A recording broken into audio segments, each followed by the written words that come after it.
ครับสบายดีพ่อแม่พี่น้องปองไปหมดสุผู้สุคนบ่ว่าจะอยู่ภายในหรือว่าต่างประเทศเนาะมื้อนี้พามาเบิ่งเบาลังเดินทางมาฮอดมาถึงนะหมู่บ้านแห่งหนึ่งซึ่งว่าอยู่กลางป่ากลางดอยอยู่จอมภูจอมผ้าอยู่ไกลจากตัวเมืองหลายกิโลเนาะซึ่งว่าหมู่บ้านนี้ก็ชื่อว่าบ้านตาดตะเลเนาะซึ่งว่าหมู่บ้านแห่งนี้นี่ป้าพ่อแม่พี่น้องนะมีน้ำตกตาดอยู่บนด้านเทิงนี่นะเป็นน้ำตกตาดที่สวยงามที่สุดเลยแต่ว่าน่าเสียดายที่ช่วงนี้บ่มีน้ำเนาะน้ำแห้งหมู่บ้านเขาเจ้าก็จะอยู่ทางด้านนี้เส้นทางลำบากเนาะถ้าว่าเส้นทางดีนี่ต่อไปนี่หมู่บ้านนี้อาจจะเป็นแหล่งท่องเที่ยวแต่เบาหลังขึ้นมาอยู่จอมดอยวันนี้มาอยู่ส่วนเขาเจ้าเนาะมาเก็บภาพมุมสูงบ่มีเงินซื้อโดรนเนาะอยากได้โดรนแต่ว่าบ่มีเงินซื้อโดรนเห็นเอื้อยเพิ่นไปใส่นี่ยอมมื้อคือซะแปลว่าหยังฟืนแม่นบ่แปลว่าฟืนค่อยจื้อแต่ว่าแปลว่าฟืนเอาพาไปตัดฟืนเนาะไกลบ่ไปเอาฟืนเนี่ยไกลย่างไปเนาะไปทุกมื้อบ่ทุกมื้อช่วงนี้เป็นช่วงฤดูเก็บฟืนเนาะถ้าบ่ไปช่วงนี้ฝนตกนี่บ่มีฟืนเลยเนาะ ขอบละเยี่ยมขอบใจพอดีซื้อเครื่องดื่มแล้วก็เห็นเอื้อยเพิ่นไปตัดฟืน อันนี้เนาะนี่ก็เป็นร้านขายเครื่องก่อนจะเข้าไปในหมู่บ้านก็มีร้านขายเครื่องขายขนมข้าวต้มเครื่องดื่มมีน้ำมันแอดซังพร้อมเนาะบ่ลังมาเห็นน้ำมันนี่อันนี้น้ำมันแอดซังเนาะภาษาลาวาน้ำมันแอดซังลิตรนึงนี่เท่าไหร่36ลิตรนึง36,000กีบเนาะเพิ่นขายเครื่องดื่มเครื่องหยังอยู่นี่M100เดี๋ยวจะซื้อM100สวยป่องนึง10,000กีบเนาะถือว่าราคาเครื่องดื่มนี่จะเท่ากับอยู่ในเมืองเนาะแต่ว่าน้ำมันไอซังนี่จะแพงกว่านิดนึง เอากำไรเนาะโอ้บอกกำไรนี่บ่ได้เด้เส้นทางลำบากนะก็ค่ายประเภทนี้เดือน7เดือน8เดือน9เดือน7 8 9ฝนตกนี่ลำบากเนาะแต่ว่าช่วงนี้ก็ทางดีอยู่ช่วงฤดูหนาวเส้นทางเริ่มบ่ดีตั้งแต่เดือน7พุ่น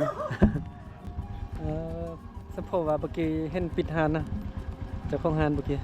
เรามาตักน้ำไกลขนาดพูดยางไปพุ่นเนาะ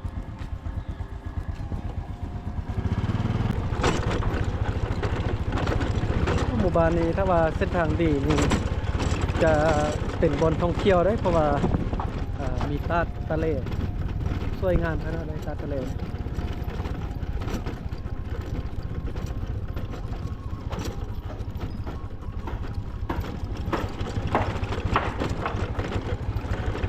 มีรถแท็กเตอร์นะชาวเมืองเขาจะมาซื้อสลี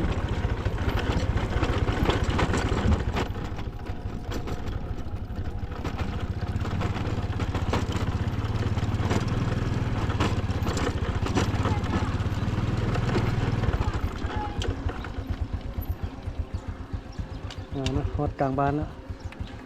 ประเด็นสะบัดตักเขาตักแล้วบ่แห้งแล้วบ่เข้าเนี่ยแห้งแล้วตักจากมือนี่แห้งนี่ทั้งบรรยากาศภายในบ้านเนาะทางไปตัดน้ำตัดทะเลจะไปทางด้านนี้นะแต่ว่าน้ำแห้งแล้วบ่มีน้ำในช่วงนี้นะใครที่อยากจะมาลินตาทะเลนี่แนะนำว่ามาเดือน7เดือน8เดือน9เดือน10นะช่วงนี้จะมีน้ำถ้าว่าเดือน11ไปจนฮอดเดือน6นี่บ่มีน้ำเนาะน้ำจะแห้งชาวบ้านอยู่นี่ก็ยังแบบใช้ชีวิตแบบดังเดิมอยู่นะพ่อแม่พี่น้องบางครอบครัวมีโรงสีข้าวก็จะสบายเนาะสีข้าวแต่ว่าบางครอบครัวนี่ยังบ่ทันมีโรงสีข้าวก็ตำข้าวเนาะก็ถือว่ายังใช้ชีวิตแบบดังเดิมเพราะว่าอีกอย่างเส้นทางมาฮอดหมู่บ้านนี่ก็ลำบากเด้แล้วก็อยู่ไกลตัวเมืองเด้เนาะโดยเฉพาะยามฝนนี่รถจักรนี่ฝนตกหนักนี่มาบ่ได้เลยอาชีพหลักๆก็ปลูกข้าวแล้วก็ปลูกสลีเนาะเลี้ยงสัตว์รายได้หลักมาจากการเฮ็ดสวนเลี้ยงสัตว์นี่เนาะมีเงินหลายได้บ่แม่นว่าบ่มีเงินเลยอยู่ด้วยเบิ่งเฮือนเขาเจ้าก็ฮู้นะครับเฮือนไม้แป้นงามเนาะ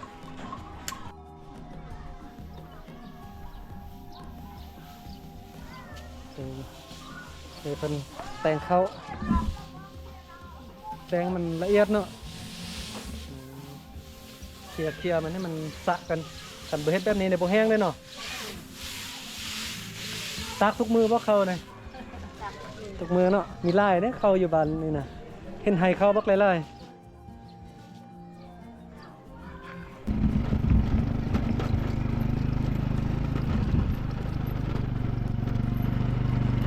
เฮือนอยู่นี่ส่วนหลายแต่งเฮือนไม้แปลนมาเนาะเพราะว่าชาวบ้านอยู่นี่ก็มีรายได้หลายเด้เขาเจ้าเฮ็ดไห้เข้าไห้สลีนี่เงินงามมาเนาะอุ้ย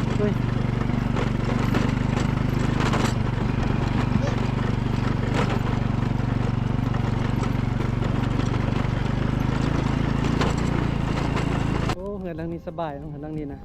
เหือนไผ่ที่อยู่ไกลๆกับน้ำก๊อกแบบนี้นี่ถือว่าสบายเลยจะบอกเพิ่นเบิ่งน้ำออกบ่นี่นี่น้ำออกเนาะแต่ละจุดก็จะมีน้ำก๊อกแบบนี้นะอยู่เขตดอยนะเหือนไผ่ที่อยู่ไกลกับน้ำก๊อกแบบนี้การตักน้ำก็จะสะดวกสบายและถึงจะมีโรงเรียนนะเดี๋ยวจะพาไปเบิ่งโรงเรียนนี่โรงเรียนก็จะอยู่ทางด้านเทิงนี่เนาะเป็นโรงเรียนชั้นประถมเนาะทางพุ่นก็เป็นให้เข้าให้สลีเป็นตูบมีตูบเที่ยงให้เนาะหมู่บ้านก็จะอยู่ทางด้านนี้โอ้แต่เสียดายย้อนแสงแดดตองมาทางพีก็เลยบ่เห็นดีปานใดเบิ่งเนาะหมู่บ้านในการมีไฟฟ้าใช้สะดวกสบายเนาะชาวบ้านอยู่นี่ดำรงชีวิตแบบดั้งเดิมอายุหากินตามธรรมชาติเนาะแต่ว่ามีอาชีพมีรายได้มั่นคงจากการที่ทำส่วนเนาะโดยเฉพาะแม่นให้สลีให้เข้านี่เป็นต้นเลยเนาะเพราะว่ามีหลายแถวนี้นะ